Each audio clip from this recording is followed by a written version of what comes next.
bude největším plavidlem, jaké kdy člověk postavil. Plující městem 5krát větším než kterákoliv loď, jež kdy brázdila oceán.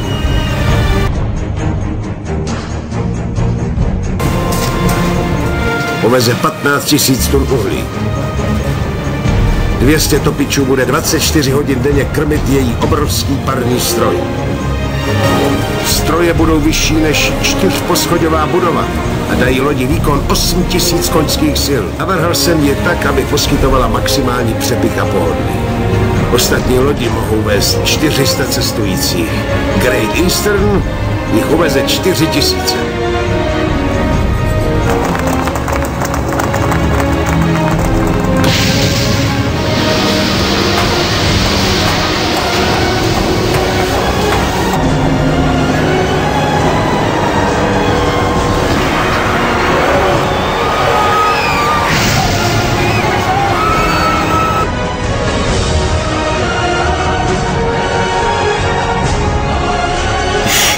Nikdy jsem nestavil žádnou loď za tak špatných finančních podmínek.